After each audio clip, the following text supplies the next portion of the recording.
Bonjour tout le monde, bienvenue dans un autre épisode de Fidèle au poste. On est contente d'être avec vous. Aujourd'hui, on est vraiment juste moi et Marie-Lou. Donc, oui. Moi étant Maria, puis Marie-Lou étant... Marie-Lou. Ouais. Aujourd'hui, on va plus vous parler de notre sujet principal, là, dans le fond, la violence conjugale, puis les mythes et réalités qui sont associés souvent à cette problématique-là. Mm-hmm. C'est des discours qu'on entend souvent ou que vous avez sûrement déjà dû entendre. Mm-hmm. Puis on va un petit peu démystifier ça, là, le vrai du faux, puis les subtilités aussi du discours. Là. Fait que c'est ça. C'est ce qui va conclure un petit peu notre podcast d'aujourd'hui. Là. Donc, pour le premier mythe, c'est que la violence conjugale est un problème qui touche uniquement certains groupes et certaines couches de la société. Ça, de base, c'est un mythe, hein, un peu comme tu viens de le dire. La violence conjugale, là, ça se retrouve vraiment dans tous les milieux. Puis, tu sais, il n'y a pas de clientèle là, typique. T'sais, on sait que ça touche majoritairement les femmes, là, selon les statistiques et les faits. Mais il n'y a pas de profil typique. Puis, tu sais, nous, on le voit aussi à la maison, là, comme quoi il n'y a jamais de tu sais, il y a une tranche d'âge qui est majoritaire, mais tu sais... Il n'y a pas de classe sociale, il n'y a pas d'emploi. T'sais, le fait d'être sur l'aide sociale, c'est pas un facteur de risque, mettons, à vivre de la violence. Ça. Mm-hmm. Tu peux avoir une job à temps plein, des enfants qui vont à l'école que ça paraît pas en tout que tu es victime de violence, mais de l'être quand même. Mm-hmm. C'est juste qu'il y a des facteurs de risque aussi qui sont associés à être victime de violence. Mais le fait de vivre à Dolbeau-Mistassini puis d'avoir un revenu de 30 000 par année, ça fait pas de toi une personne qui est plus à risque, là, tu sais. Mm-hmm. Puis que c'est sûr que tu vis de la violence conjugale, contrairement à quelqu'un qui en gagne 100 000. Oui, c'est ça. Tu sais, la violence conjugale, t'as pas un target dans le dos, là, que, toi, t'es une bonne victime, une bonne proie, là, tu sais, ça s'installe, la violence, fait que t'es pas plus prédestiné qu'une autre à en subir. Mm-hmm. Fait que c'est ça, un petit peu, qui vient de faire le mythe. Parce que c'est ça, souvent, on dit, tu sais, c'est sûr, elle travaille pas, là, c'est... Mm-hmm. Ou, tu sais, à la mère monoparentale, c'est sûr que son chum, ça allait être un tout croche. Un autre mythe qu'on entend souvent, là, c'est vraiment la violence conjugale, c'est un problème d'ordre privé, donc personnel. Qu'est-ce que tu en penses? C'est sûr que ça a longtemps été ça. Tu sais, de ce qui se passe dans la famille reste dans la famille. Là, on lave notre linge sale en famille. C'est ça. Mais tu sais, c'est un problème de société parce que ça reste de la violence. Tu sais, c'est pas parce que ça se passe au sein de ton couple dans une situation qui est plus intime que ça reste que le problème est d'ordre privé. Mm-hmm. Ça fait juste de toi que tu vas plus hésiter à en parler, par exemple. T'sais, c'est sûr que si tu es avec ton conjoint, ça fait 3 ans, puis que hier soir, il t'a agressé sexuellement, ça reste que tes autres relations sexuelles, tes EU, tu étais consentante, ça va juste te mettre un frein à la dénonciation. Parce que c'est ton chum. Parce que c'est ton chum, puis tu sais, c'est moi sûrement, ça doit être mes perceptions.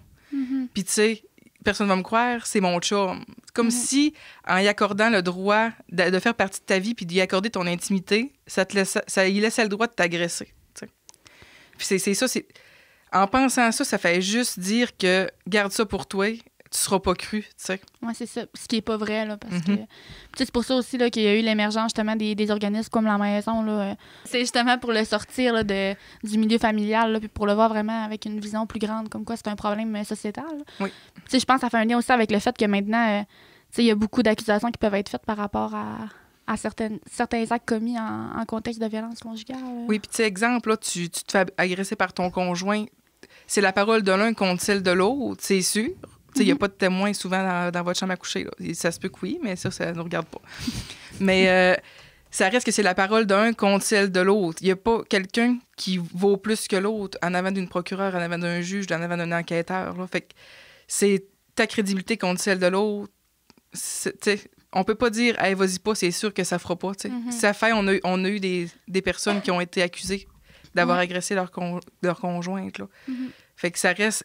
C'est quoi que tu veux de ton processus judiciaire, par exemple? C'est quoi que tu veux en ressortir? Là? Puis il y a des organismes qui ont l'expertise. Puis maintenant aussi, là, au niveau judiciaire, là, on pense aux organismes comme la CAVAC, aux procureurs qui ont aussi des formations au niveau de la violence conjugale. Donc, tu n'es jamais seul quand tu souhaites la dénoncer. Oui, là. vraiment. Puis, on parle de violence sexuelle, mais ça peut aussi être une voie de fait ou harcèlement. On a aussi là, des centaines de textos par jour ou... un système de géolocalisation en dessous de ton char, des virements Interac. Ouais. Rappelle-moi, tu m'as bloqué sur Facebook. Ouais. C'est très avant-gardiste. Ils utilisent vraiment tous les moyens technologiques. Puis ça reste une violence aussi, la violence technologique. C'est un moyen de la faire, là, de la violence, mais ça reste du harcèlement, là, puis on peut dénoncer. Puis pour la maintenir aussi, là, souvent la technologie, c'est ce que ça... Ouais, c'est un peu comme l'intimidation, mettons, à l'école. Quand on était jeune, moi, j'avais pas de téléphone cellulaire. Là, fait que, si je me faisais intimider à l'école, j'arrivais chez nous, c'était terminé. Là. C'est sûr qu'elle parle comme ça, elle avait 56 ans, mes gars. Je viens de Girardville. Mais c'est ça, quand j'arrivais chez nous, j'en vivais plus. J'étais dans un milieu sécuritaire. Mais ça reste que là, t'as un cellulaire. Il y a plein de moyens de rentrer en contact avec toi. Tu es toujours disponible. Fait que c'est ça qui rend plus accessible aussi des comportements violents. Il y a bien des avantages, ça, on peut pas oui, l'enlever, absolument. là, mais... Il y a aussi des inconvénients. Puis surtout, quand tu vis de la violence, il y en a beaucoup d'inconvénients à avoir des outils technologiques à la maison. Puis il y a plein d'outils aussi à ce niveau-là là, pour la géolocalisation, pour... Des AirTags, des équivalents, mettons, Android. Ça, c'est facilement cachable. Tu le mets dans sa chaussure, tu t'en rends pas compte tout de suite, mais finalement, ça fait 2 semaines qu'il te suit. Là. OK, qu'on donne pas de trucs, ça, par exemple, gang. Je vous jure, on donne pas de trucs. Puis c'est facilement retraçable aussi. Exemple, tu veux porter plainte, je veux dire, c'est géolocalisable. C'est géolocalisable aussi pour un policier. Là. C'est un truc, oui, mais si tu veux l'écouter, c'est vraiment à tes risques et périls.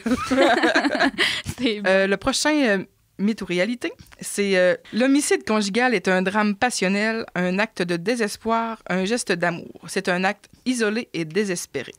C'est une forme de violence. Ouais, c'est la pire. Non, mais l'homicide conjugal, c'est pas un drame passionnel parce que la passion te rend pas à commettre un meurtre. T'sais.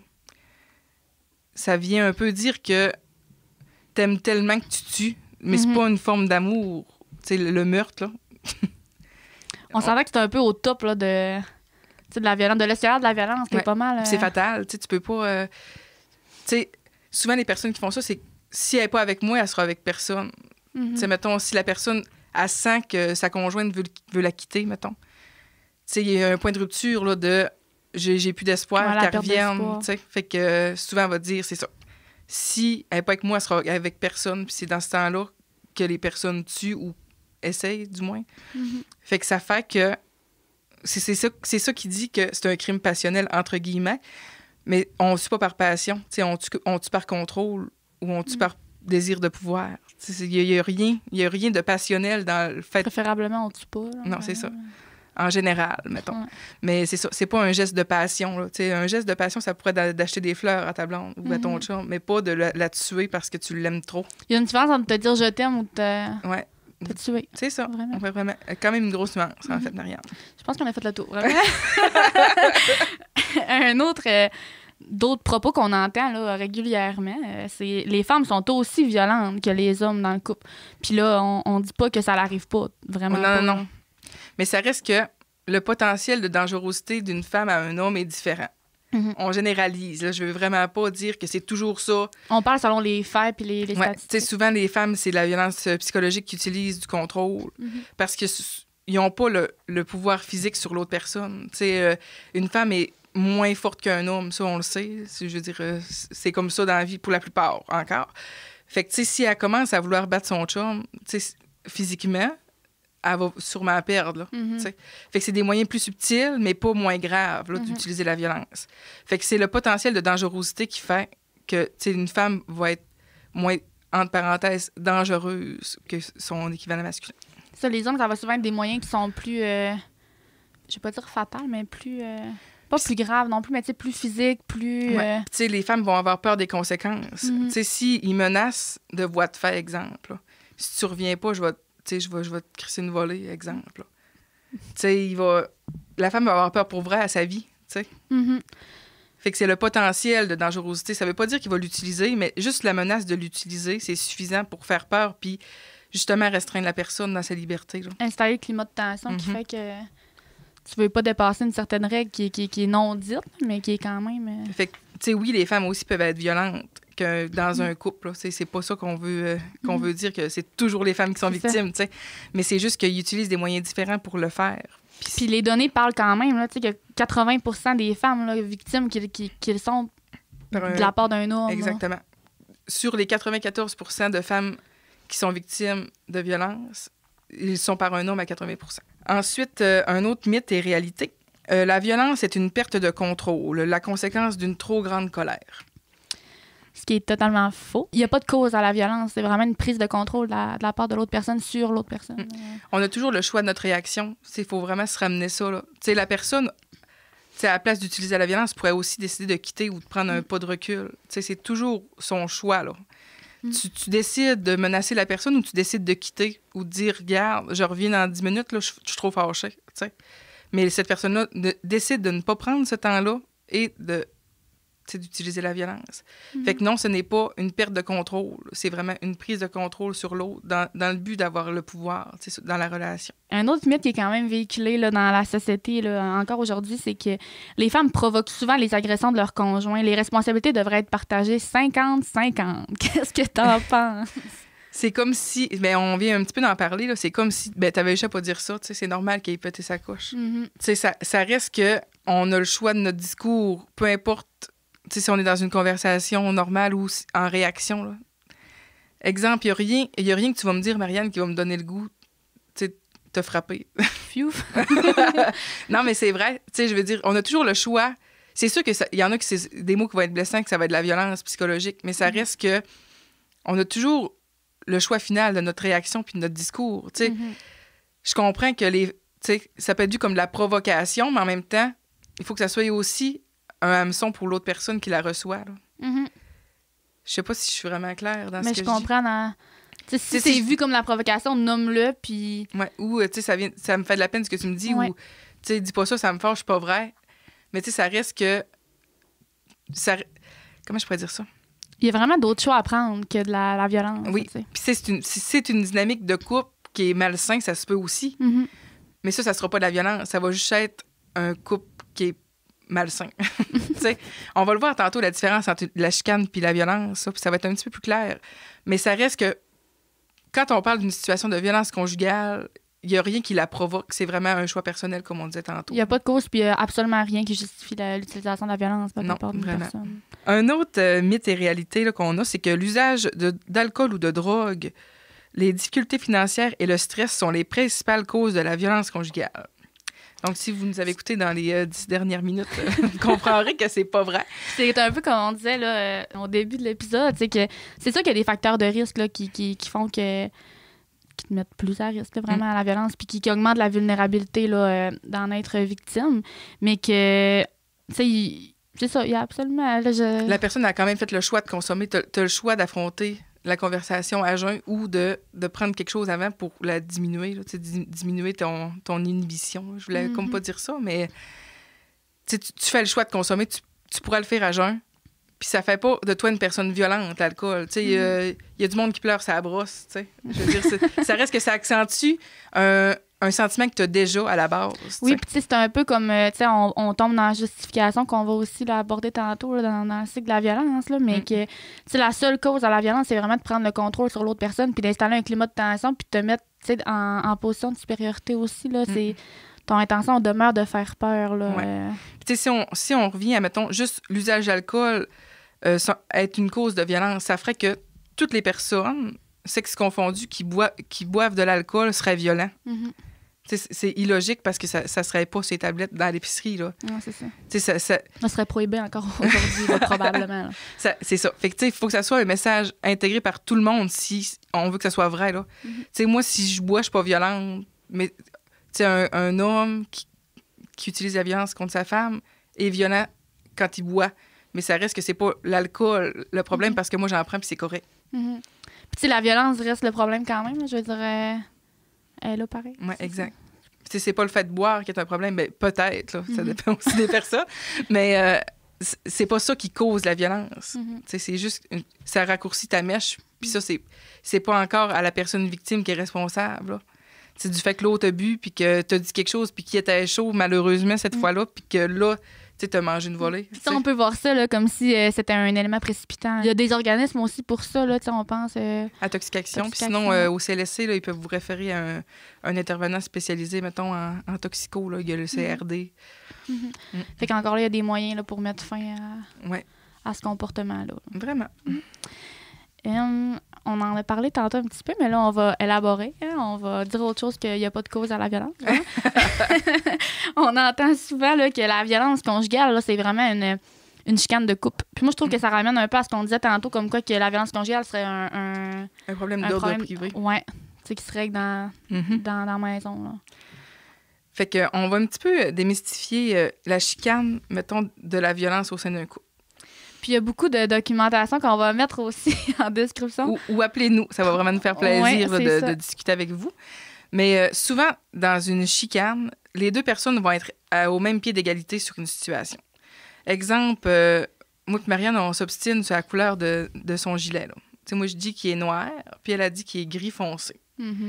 On va juste pas s'entendre, puis c'est tout. Je veux dire, Puis je vais laisser la place à Marie-Lou de me le nommer que, mais là, moi, Marianne, je le vois noir. Tu comprends? C'est ça. Tandis que si à tout prix, tu veux que l'autre personne pense comme toi, quitte à la descendre ou à l'humilier, ça, c'est de la violence. Là, j'utilise la couleur d'un chandail, c'est vraiment banalisé. On caricature un peu, là. Mais ça peut être ça pour n'importe quoi, là. Exemple, on est allé à l'épicerie jeudi. Non, on est allé mercredi. Non, je sais qu'on est allé jeudi parce que j'ai eu ma paye. On est allé... Ouais, mais je sais qu'on est allé mercredi. Puis là, ça va être la violence, l'escalade, là, qu'on appelle. Ouais, mais Chris, tu sais, les insultes, après ça... Ça va souvent être la même personne aussi, là. Tu sais, c'est que ça va être... tu sais, dans la fréquence puis dans le fait que ça va tout le temps être... Exemple, Marie-Lou, tu sais, qui va tout le temps vouloir dominer sur moi, là. C'est vraiment un exemple. Je vous jure. Là. Ça reste que la relation est inégale, puis c'est toujours les mêmes inégalités, là, comme Marianne vous l'a dit. C'est toujours la même personne qui va chercher à avoir le pouvoir sur l'autre. Fait que une chicane de couple, ça reste qu'on peut tous en avoir, puis même au sein d'une relation de violence, ça peut être une petite chicane, puis c'est correct, mais ça reste, est-ce que tu as la possibilité de donner ton point de vue, puis que ce point de vue-là soit écouté? C'est ça qui... Tu peux être fâché pendant 3 jours, c'est pas grave. Mais t'as-tu eu l'impression d'avoir vidé le sujet, puis que l'autre personne est en train de cogiter de son bord, puis un moment, on va revenir, on va en parler, puis ça va être correct, tu sais. Ou là, tu te sens mal. Là, tu te dis, oh mon Dieu, j'aurais pas dû dire ça, là, il va être fâché. Là, puis que tu restes dans le cycle un peu, là, tu sais, que tu restes dans... Il y a une tension, il y a une peur, il y a... Là, je pile sur des œufs, là, tu sais. Si t'as toujours l'impression de vouloir t'excuser auprès de ton conjoint, tu sais, excuse, j'aurais pas dû dire ça. Excuse, tu sais, si tu dis excuser pendant...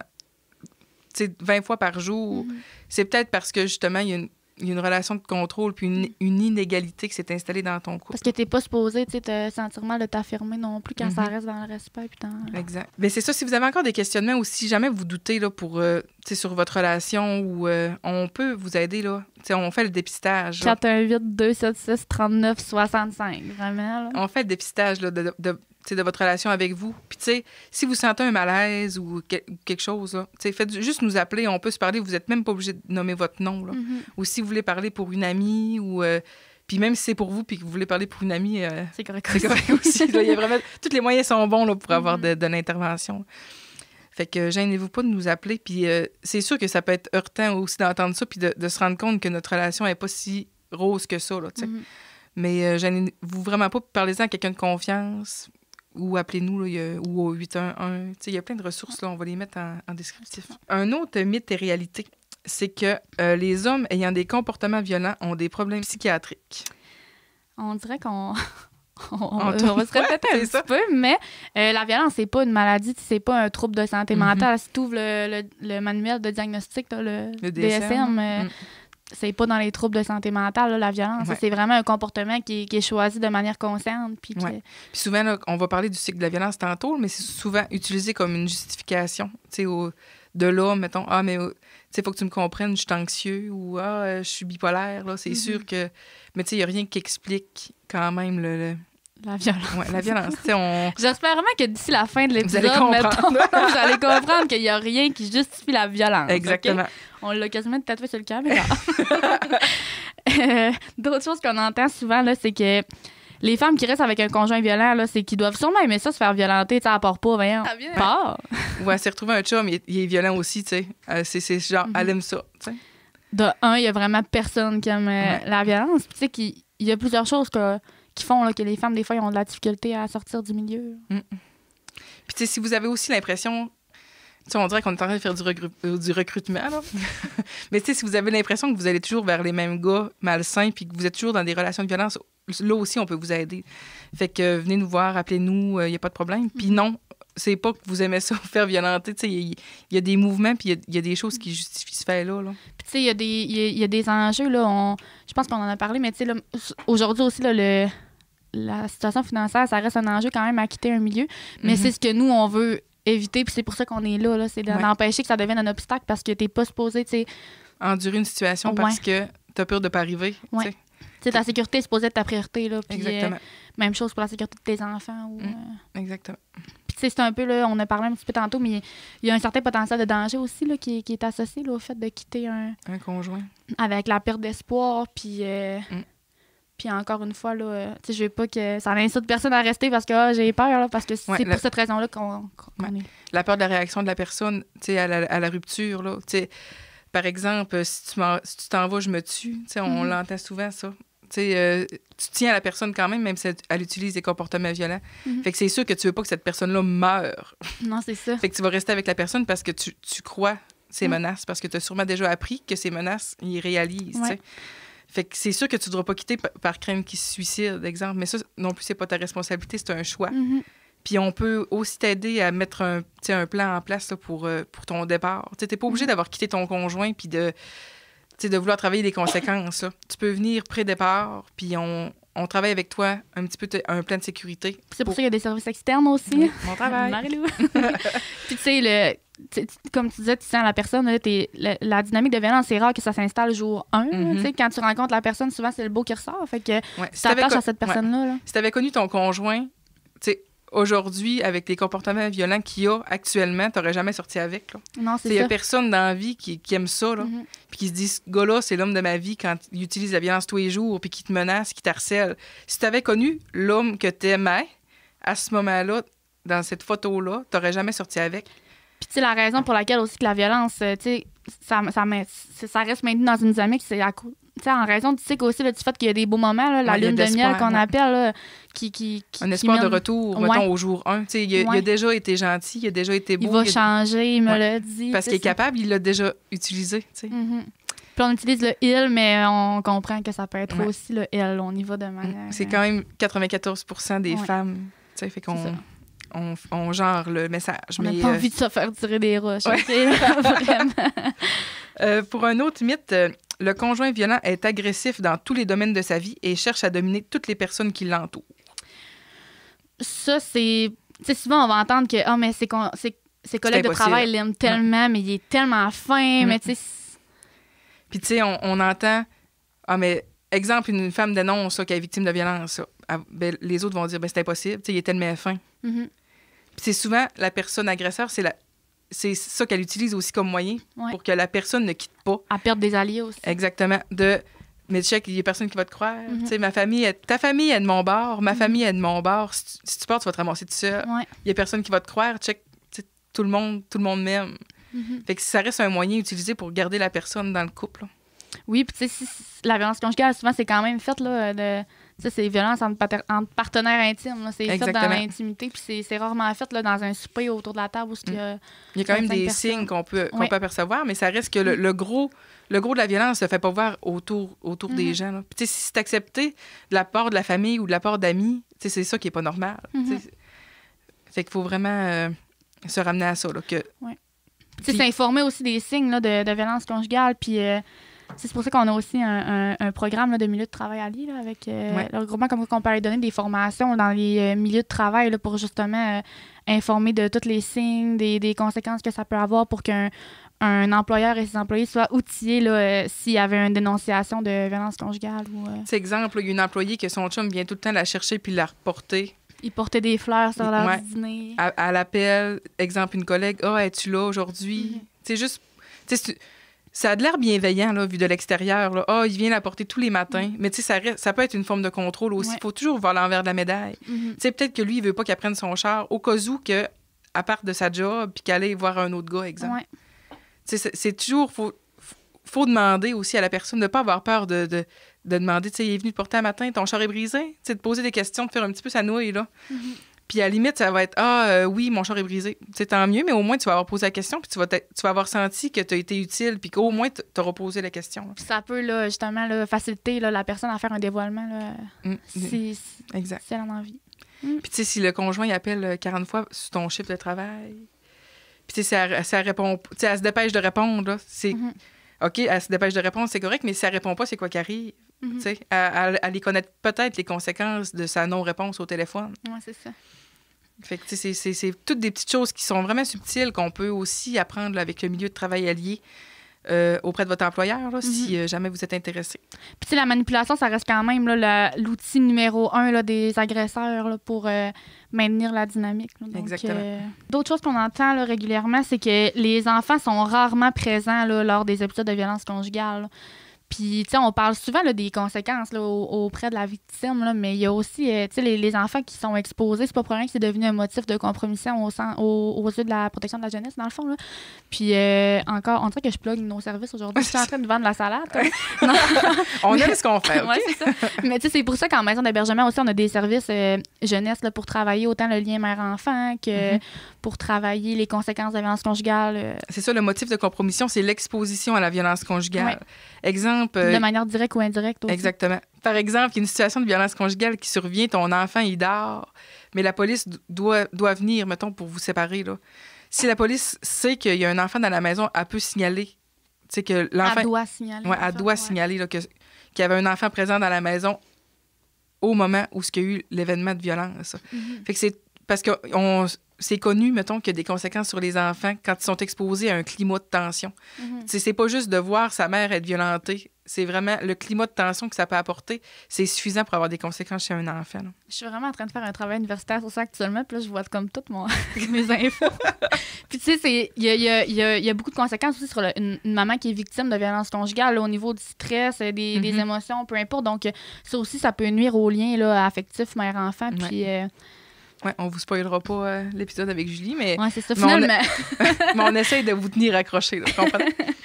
C'est un ça, autre mythe qu'on a, c'est que la violence se termine quand la femme met fin à la relation. La séparation est la solution au problème. T'sais, on en voit encore en maison d'hébergement là, des situations de violence qui continuent, puis souvent, ça continue là, même après la séparation. Là. Puis ça peut être une relation saine aussi que... Lors de la rupture, il y a tellement une grosse perte d'espoir que là, la violence embarque.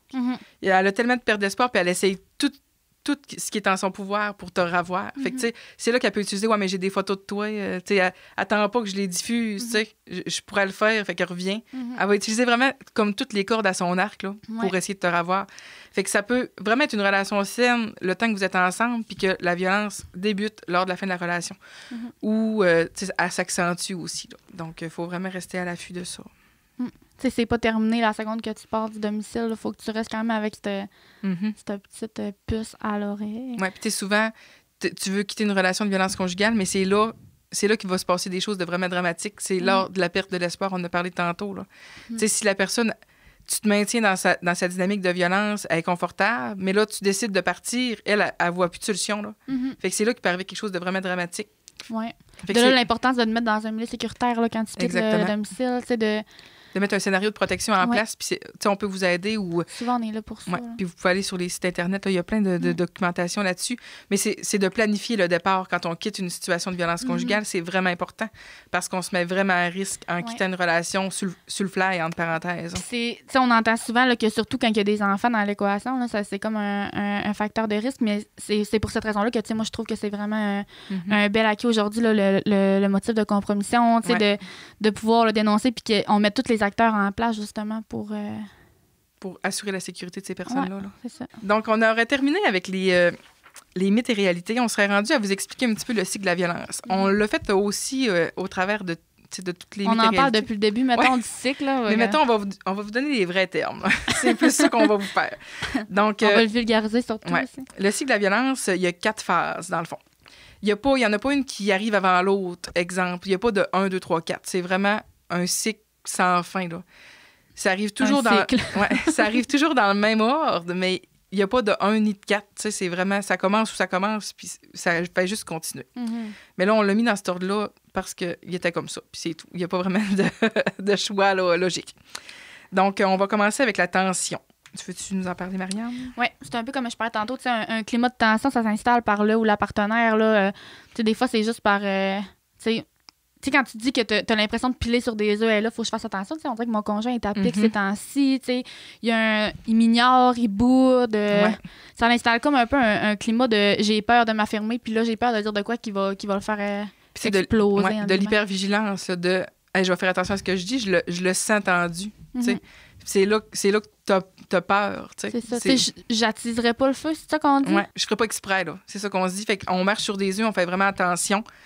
Mais c'est ça. Fait que ça, c'est le climat de tension. Puis c'est ça qui apporte, là, comme tu disais, la vigilance. Puis le fait que souvent, là, la personne va se centrer sur le besoin de son partenaire. Là, c'est parce qu'il y a tellement une grosse journée au travail, c'est correct. Puis de le justifier par, ben là, c'est normal. Il y a une mauvaise humeur, mais c'est normal. Mais ça l'est pas.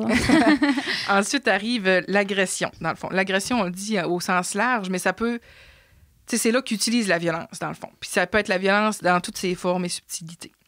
Dans le fond, il pourrait juste pas te parler pendant 3 jours. Ça fait que tu te sens blessé, tu as un malaise très important. Oui. Il peut, valide aussi. Il peut tirer un objet dans le mur parce que tu as dit quelque chose de travers aussi. Il te l'a pas tiré à toi, mais ça reste que tu restes saisi quand même de son geste. Là. Puis tu as des conséquences quand même de te dire « c'est quoi que j'ai fait? » ou la prochaine fois, ça serait peut-être à moi qui va garrocher à la tâche. C'est dans cette phase-là aussi qu'on parle de l'escalade, là, que là, c'est ça. Puis, tu sais, là, il a frappé sa table, mais ce n'est une forme de violence physique qui est indirecte. Là, mais la prochaine fois, c'est comme tu dis, ça va être sur moi qui va frapper. Là.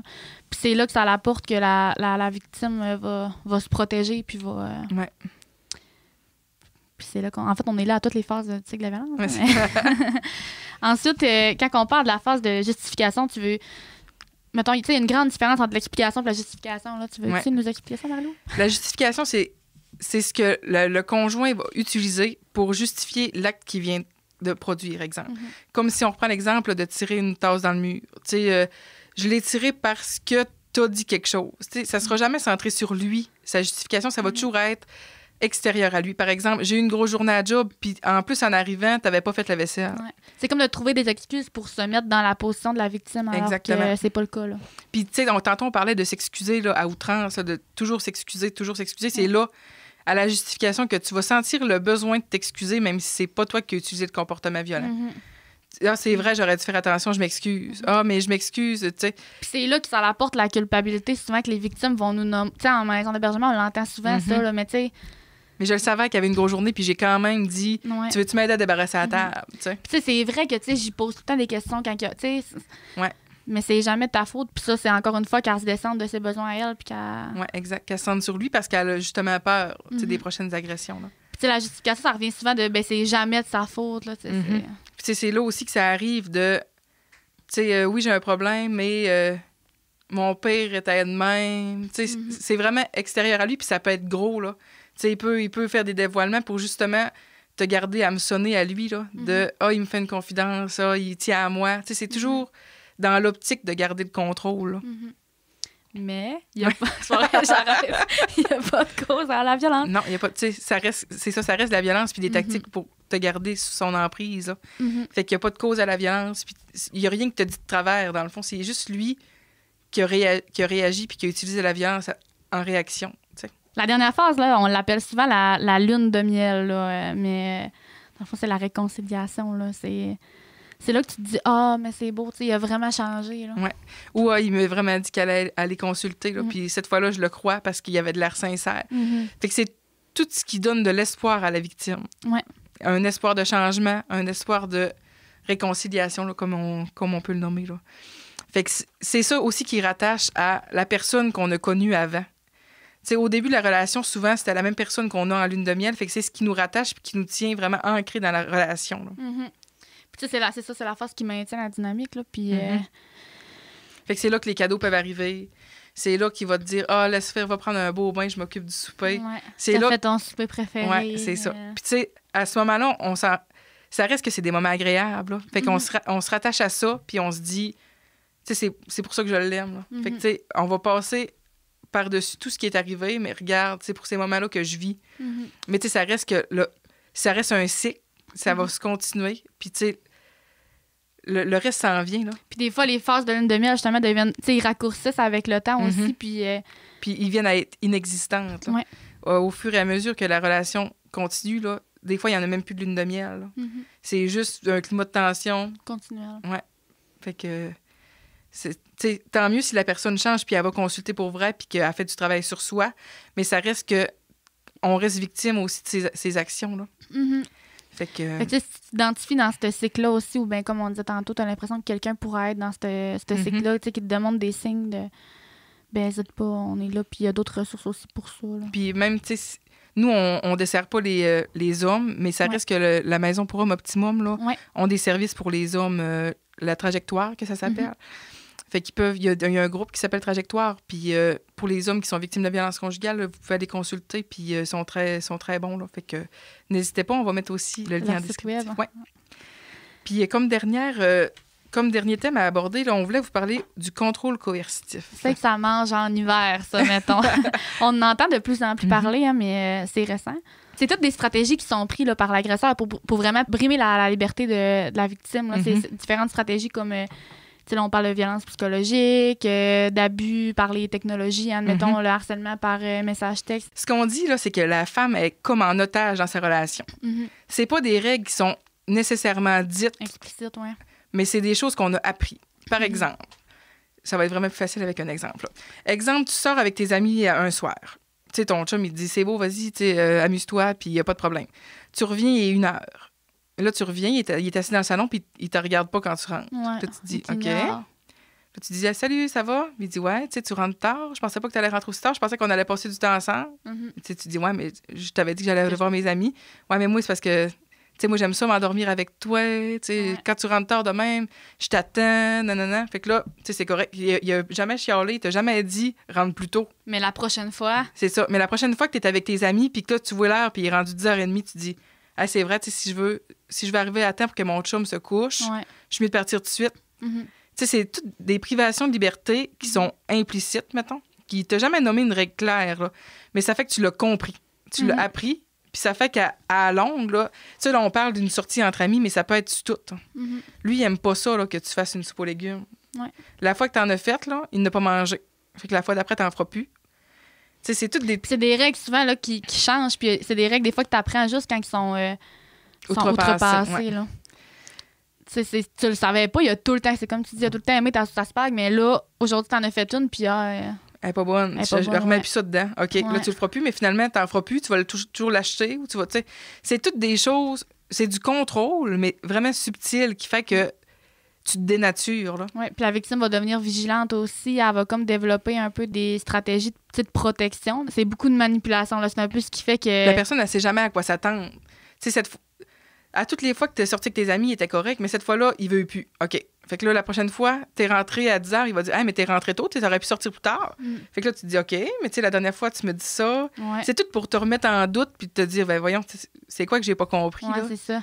Moi, j'ai rien fait, là. C'est vraiment... ça. Mais là, si tu rentres encore plus tard, il va dire, ouais, mais tu sais, la dernière fois, t'es arrivé à 10h, puis c'était bien correct, là. Pourquoi t'es sorti aussi tard? Mais tu sais, il t'aura jamais demandé, rentre à 10h. Fait que, tu sais, si tes amis te posent la question, tu sais, ton chum, il te donne-tu un couvre-feu ou. Ben non. Mais non, c'est ça. C'est vrai, il t'a jamais dit, rentre à 10h. Mais tu l'as appris par ses commentaires, par ses. Parce que t'es rentré à 11h une fois, puis t'as boudé, puis c'est ça, exact. Puis, tu sais, là, on parle de sortie, mais ça peut vraiment être tout, là. J'ai pas... T'as-tu d'autres exemples, toi? Mais la surveillance, souvent, c'est une tactique qui est utilisée dans le contrôle coercitif aussi. Là. C'est un peu comme on parlait tantôt d'aller te porter au travail ou de venir sur l'heure du midi te voir pour te... Mais tu sais... Oui, puis un moment donné, tu veux prendre ton char, mais pourquoi? Pourquoi tu veux prendre ton char? Ça te fait pas plaisir quand je vais te porter? Ben là, oui. Ça te remet en doute, là. Oui, puis tu sais, c'était-tu bienveillant qu'ils viennent me conduire au travail? Mais là, oui, c'était bienveillant, mais là, si je dis non, il est fâché. C'est subtil. Oui, vraiment. Fait que, tu sais, c'est toutes des choses qui te remettent en doute, puis qui te dit, tu sais, t'as-tu vraiment la liberté de donner ton choix puis ta décision, mettons? Tu peux-tu dire un matin, je vais en char, puis t'auras pas de, ouais, mais pourquoi? Tu sais, t'as pas besoin d'avoir tout un petit commentaire en arrière, de justifier tes actes. Tu peux être libre de tes mouvements, libre de tes gestes, de tes actions. De tes choix, ouais. Fait que, tu sais, c'est un petit peu ce qui englobe le contrôle coercitif, mais c'est vraiment subtil. Oui. Puis c'est ce qui fait que c'est dur aussi à prouver. Mais heureusement, il y a vraiment du beau travail qui est fait là, au niveau du regroupement des maisons d'aide et d'hébergement pour femmes et enfants victimes de violences conjugales. pour criminaliser ça, il y a certains pays là, que c'est criminalisé. C'est sûr que c'est dur à prouver, là, mais c'est des pas dans la bonne direction. Fait qu'il faut vraiment se rattacher à ça. Mais je pense que ça fait quand même le tour là, un peu, là, puis on espère... là, pas vous avoir perdu aussi, parce que c'était beaucoup théorique, puis on aime vraiment ce sujet-là. Je sais pas si ça paraît. On est-tu là passionnés, là? C'est-tu notre job? Mais j'espère qu'on a réussi au moins à déconstruire certains mythes là, que vous avez peut-être déjà entendus ou sans les avoir nommés, des fois on les entend puis on se pose la question, mais j'espère qu'on va avoir réussi à... Puis des fois, on en partage aussi sur notre page Facebook, là, certains mythes, certains... croyances, ça, tu sais, faussées. Puis si jamais là, vous êtes reconnu, votre dynamique de couple là, dans ce qu'on a dit, n'hésitez pas à aller chercher de l'aide, là, que ce soit nous ou n'importe quelle autre source là, qui vienne en aide aux situations de violence conjugale, que vous soyez un homme ou une femme ou n'importe quoi. Là. Gênez-vous pas. Vous pouvez vraiment demander de l'aide. Puis on est là pour ça. Là. Puis on a tout vu ou presque. Fait que... Il n'y a vraiment rien de gênant, là.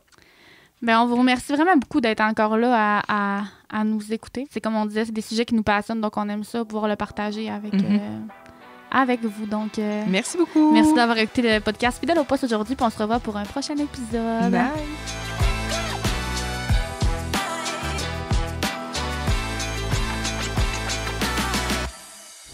Ce balado est produit en collaboration avec la Télé du Haut-du-Lac.